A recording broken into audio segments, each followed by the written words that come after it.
many of us are thinking how AI is going to take my job, or maybe portions of my job. Is AI going to replace certain tasks? I think that AI is definitely able to replace those repetitive tasks.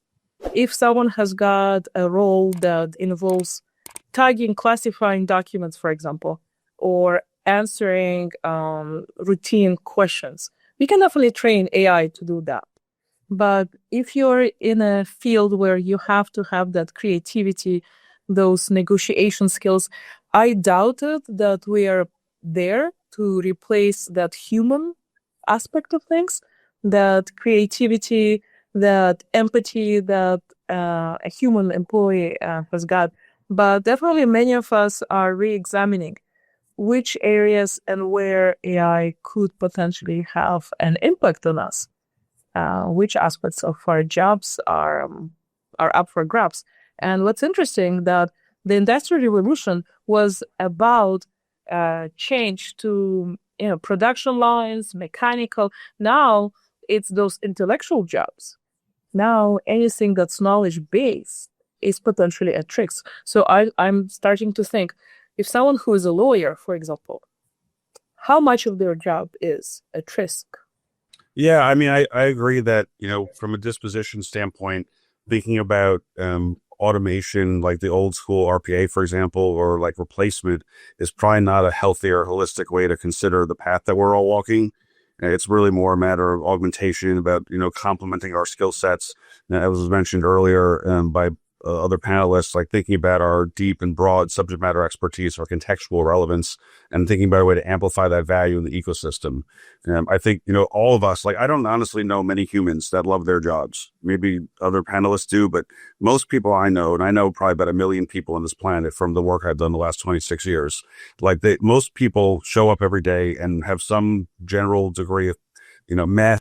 Like they kind of like their job. They kind of don't like it. There are things that they, would really never want to do ever again, and things that they would maybe in the small minority of their time do all the time. But most people don't love their job. And a lot of people on this planet don't love their life. And what augmentation, what AI really offers, is the ability for people to imagine their future selves 3, 5, 10 years from now, and the path that is necessary to walk from now to that future, and replace the things in their life that are causing friction, that are causing dissatisfaction, and making them not the full authentic version of themselves, but this kind of like false self that they've inhabited, so that they can flourish truly in the environment and allow their organizations to thrive. And I think one of the biggest challenges in AI adoption in the enterprise, in government and not-for-profits in the modern environment, is that people kind of just focus on like what's right in front of them, like the next quarterly report, the forecast that's due to them, their projects for their boss, things like that. They're not really focused on who they're going to be as professionals in 2029, in 2036, in 2042, and what that environment is going to look like. I always say when I do a keynote or a workshop to use a platform like a Gemini or ChatGPT or Claude and write a letter from your future self back to present day Matthew, Tony, Tanya, whatever, and have that letter be read out loud and say, look, is this the type of life in 3, 5, 10, 26 years that I want to be inhabiting? What does my life look like personally, professionally, socially, romantically? Is it really aligned to my expectations and my vision? And if that's not what you're aspiring to, then this is the chance to rewrite that path. For me, I start from a place of centering, knowing my why. And so I'm not easily moved or displaced, or do I believe the hype that AI is going to replace the job or replace me. There's a difference between knowledge and wisdom.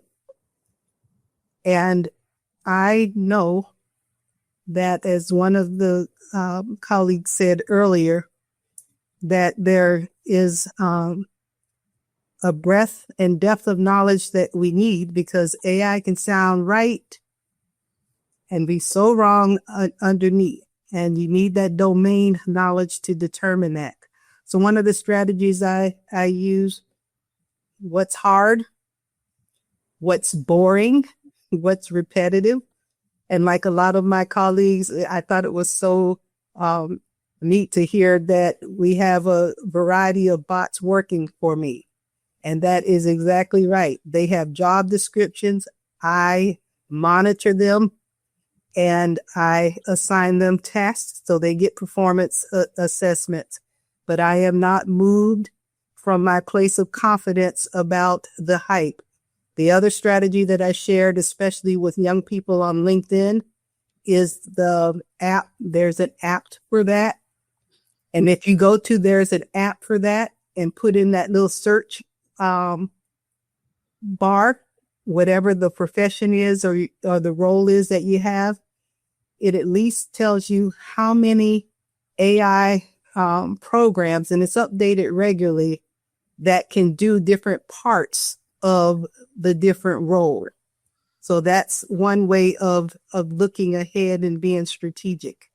So those are just a couple of the ways. I start centered. I know my why and I know where, and I carry my own internal weather. It can be raining and storming out there, but we can deal with ambiguity and optimize the bot teams that we all have, right? Yes, indeed. We got to manage those bot teams. I look at this in a certain way. I've been involved with AI since the 90s, expert systems, neural networks, robotics. And if you look at the industry, robotics has been replacing jobs for quite some time in the factories and all our industry and things of that nature. It has evolved now to where we're looking at specifically generative AI in the form of, agents and agentic frameworks. It's going to replace these, mundane tasks, as we have mentioned. But at the end of the day, it's going to augment jobs. It's going to augment a lot of what people do. And it's going to create new jobs, right? New titles. So, for instance, I've been involved with AI ethics and responsible AI policy and governance for the last 5 years, working with organizations to implement AI policies and governance frameworks. And so in that area alone, AI governance is a new job, right? You got AI risk managers as a new job. So it's different sectors, different aspects of AI is creating new jobs. So you have to, like we talked about before, kind of continue that lifelong learning, continue to upskill, continue to level up. I have conversations with college students quite often, and they are wondering, okay, is AI going to replace jobs? Am I going to be able to have a job when I get out of college? And the one thing I asked them to look up, which was mentioned earlier, is to find out what AI is being used in your field of study and what you want to do coming out of school, whether it's in computer science, whether it's in engineering, whether it's in accounting, whatever it is. Find out what tools are being used in AI that augment those jobs and replace some of those tasks and become really proficient in those. Because a person that has that knowledge and deep subject matter expertise that also has AI skills are going to be the folks that are hired and taking these jobs that are coming up now. I think another strategy to add into this conversation here, and by the way, Matt, I loved your idea of this letter from your future self. I love that idea. Such a good one.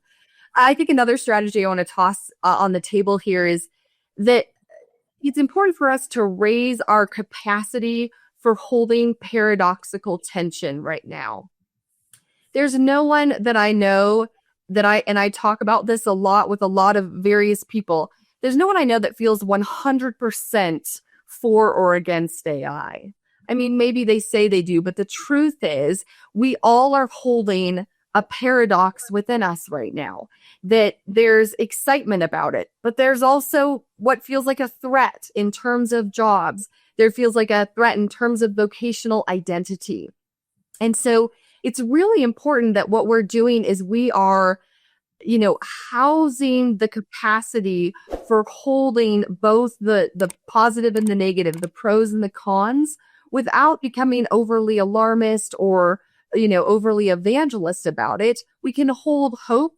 We can move forward, but with a grounded reality that there's going to be even some grief, maybe some personal, professional grief for some people in the midst of this. And so I think if we can hold that space and cultivate that paradox well, it will serve us going forward. Yeah, we're definitely in a moment I don't think we have ever experienced, in terms of just how quickly the technology changes. When I talk to other people about working in the space of AI, my I would say it's like trying to build a new tower while standing in like quicksand. Everything under you shifts all the time. There's no set rule. It will apply today, and then next day something else will happen, and it's just extremely difficult for organization it has a tendency, like a lot of organization, maybe they do annual review once a year, or they set budget once a year. Once you set, and while in the shifting current, it's really difficult for organization to develop a comprehensive AI adoption. I think that's a challenge.